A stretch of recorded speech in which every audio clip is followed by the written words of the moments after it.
एबसुनि सुबुं मावमिन आरो भारतारि हाग्रामा मावमिन आनजादनि जर'ख फोरोंथाय हाबाफारि लानाया सोलिगासिनो दं।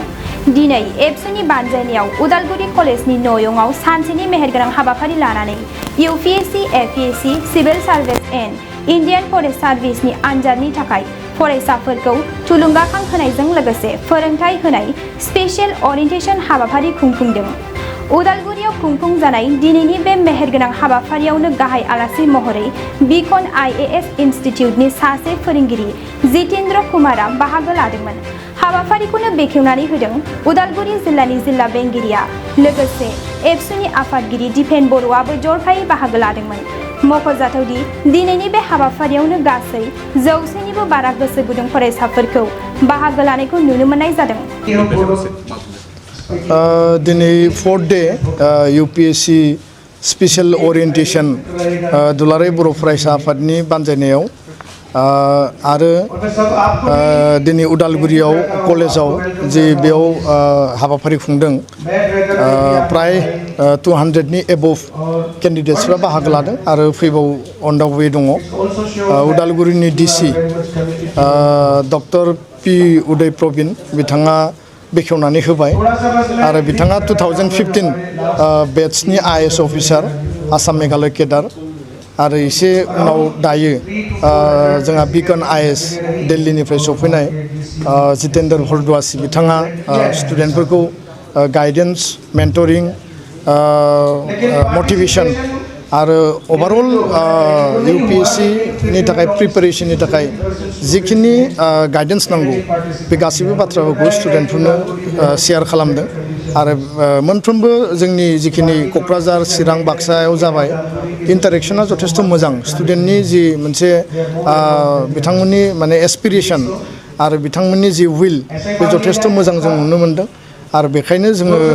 1200नि बारा जिखिनि केन्डिडेट्सआ एप्लाइ खालामबाय गाबोन तेजपुर समफोर गुवाहाटी बिथांमोननि गेजेराव जों मोनसे स्क्रिनिं टेस्ट पार्टिगोन आरो 40 बा 50 जन माने हाइस्ट जायफोर माने बेयाव मार्क्स केरि खालामगोन जायफोर सिरियास जायफोर हार्ड वर्क खालामगोन जायफोरा पेशेन्ट दङ डेडिकेशन दङ बिथांमोनखौ जों सेलेक्ट खालामनानै फार्दार इन्टेनसिभ कचिं होनायनि थाखाय जों बेबस्था खालामगोन। हिउमेन रिसोर्स जों दानांगोन सुबुं सम्पद सुबुं धोन दानांगोन आरो हादोरखौ आरो समाजखौ जौगाहोनाय हादर आरो समाजखौ सिबिनो थाखाय जोंनो मोजां बिउरोक्रेट्स नांगोन आरो होमब्लासो बर' हारिया जौगागोन। जोंनियाव गोबां अफिसारफोर दङमोन राष्ट्रदूत दङमोन सिभिल इलेक्शन कमिशनार दङमोन मेघालयनि राज्यपाल जानाय बा फर्मार डिजी एनएसजी जानाय आरो बेबायदि स्टेट आरो नेशनेल लेभेलाव गोबां अफिसारफ्रा रिटायार्ड जाबाय। दा आसिबिजोआव साब्रै साबा जों साननो हानाय जोंहा अफिसारफोर दङ। दा बेखायनो मोर एन्ड मोर अफिसार जों नांगौ। ट्राइबेलनि गेजेराव मीना ट्राइबा राजस्थाननि मीनाया अल ओभार इन्डियायाव हाइस्ट यूपीएससी सिविल सार्भिस मोनो। आसामाव बांसिन एपीएससी आरो यूपीएससी जों नायोब्ला मिसिं कमिउनिटिखौ जों नुयो आरो नर्थ इस्टआव जों मिजोरामाव जों बांसिन नुनो मोनो आरो फारसेथिं नोङो अल ओभार इन्डियायाव नायोब्ला बिहार आरो यूपी बायदियाव माने हाइस्ट यूपीएससीनि माने सिलेक्शन जानाय केन्डिडेटखौ जों नुनो मोनदों। दा बेखायनो जोङो सानदों जे 22 लाखनि बांसिन थानाय बर' हारिनिफ्राय मानो अफिसार क्रिएट जाया। जों जुदि एमबीबीएस मेडिकेलावल' थाङोब्ला बेयावबो फरायनांगोन जोङो बे माने फिल्डआवबो जोङो थांनांगोन आरो जों खस्थ' खालामनो बानानै टिचिं जबखौल' जुदि चয়েस खालामोब्ला आरो जायफोरा फैसा खामायनो गोसो जायो बा मोर आर्निंनि सिन्था जायो बिथांमोना बिजनेसमेन आरो कन्ट्रेक्टराव थाङो खिन्थु जोंनो मोजां सिभिल सार्भेन्ट नांगौ। दा बेखायनो जों बे हाबाफारिखौ लादों। गोजोन्थों।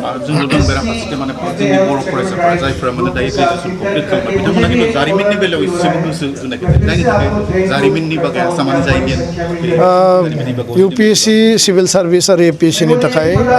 इन्डियान हिस्ट्री वर्ल्ड हिस्ट्री आरो इन्डियान पलिटि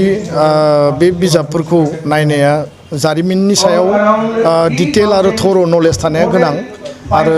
पलिटिकल साइन्सनि थिउरि आरो जिखिनि दङ कन्स्टिटिउसनेल जि पार्ट दङ बेफोरखौ नायनांगोन कारन जोंबो 12 बोसोर 2012निफ्राय जिखिनि जोङो नायबोबाय जिखिनि जोङो ओरिएन्टेशन खालामबाय दानि चिफ सेक्रेटारि आसामनि जिष्णु बरुवा बिथाङाबो जोंनि ओरिएन्टेशनाव बाहागो लादोंमोन। दा बिनिफ्राय जोंनियावबो जिखिनि आइडिया दङ दा बे आइडियानिफ्राय आं बुंनो सानो बर' स्टुडेन्टफ्रा हिस्ट्रिनि सायाव जग्राफिनि सायाव आरो पलिटिकेल साइन्सनि सायाव बांसिन मोर गोसो होनांगोन आरो बिनि गेजेरजों जोङो बे बिराद टाफ नङा आरो जुदि नोङो फरायाब्ला बे टाफ गोबाङानो बुङो जे टाफ अफ दा टाफेस्ट एग्जाम खिन्थु बिनि गेजेरावबो बेखौ क्रेक खालामो दा बेखायनो नाजायोबा हायो होननाय जेबो बाथ्रा गैया गोजोन्थों मैया जास्ट जिहेतु फार्सेनारि आनजादनि फिथाइ बिथांमोननि मैया आसामनि हायार सेकेन्डारिनि रिजाल्ट होदों रिजाल्टआ जथेस्थ' मोजां कभिड सिटुवेसननि उनाव जों मोनसे मोजां रिजाल्ट मोननो हादों आरो जाय साइन्स आर्ट्स आरो कमार्सआव जायफोर टप माने पजिसन लाबाय आं बिथांमोनखौ उइस खालामदों नाथाय मोनथामबो स्ट्रिमनि टपाराव बर' केन्डिडेटनि लिस्ट गैया weather it may B from बड' मिडियाम बेकग्राउन्ड अर इंलिश मिडियाम अर एसामिस मिडियाम बेकग्राउन्ड दा बेखायनो जों उननि टाइमाव जों मेट्रिक आरो हायार सेकेन्डारियाव जोङो टप खालामनो थाखाय बे जोंनि मोनसे मटिभेसन आरो मोनसे एनकारेजमेन्ट बेनि थाखाय जोङो बयबो हाबा मावनांगोन आरो स्टुडेन्टआबो गार्जेनाबो बिनि थाखाय गोसो होनांगोन गोजोन्थों मोनसे फोसावथाय खैराबारि उपेन्द्र नेशनेल एकाडेमि फरायसालियाव देग्लायनिफ्राय 10 थाखोनि मुं थिसननाया सोलिगासिनो फरायसुला आरो फरायसुलिफ्रा थाखो 10आव मुं थिसननो गोनो गोथो जानानै दंब्ला एबा देग्लायनि मेट्रिक आनजादाव उथ्रिना गुबुन फरायसालिमाफोराव मुं थिसननायाव मानिबाफोर जेंना नुजाथिदोंब्ला नोंथांमोना जिंगा दासि खैराबारि उपेन्द्र नेशनेल एकाडेमि फरायसालिया नोंथांमोननो थाखो 10नि सोलोंथाइ लानो खाबु होदों आरो बे फरायसालियाव दा मुं थिसननाया सोलिगासिनो दं बे फरायसालिया उदालगुरि जिल्लायाव दं मख'जाथावदि बे फरायसालियाव देग्लायनि मेट्रिक आनजादाव गासै 80 सा फरायसुला फरायसुलिफ्रा गासैबो मोजां जौखोन्दो लानानै उथ्रिसार जानो हादों बे फरायसालियाव थानो थाखाय हस्टेलनिबो सुबिदा मोननो हागोन गोबां मिन्थिनो थाखाय 600035767223 84866100047 आरो 9101511040 जानबुं अनजिमायाव जागाजाग खालामनो हागोन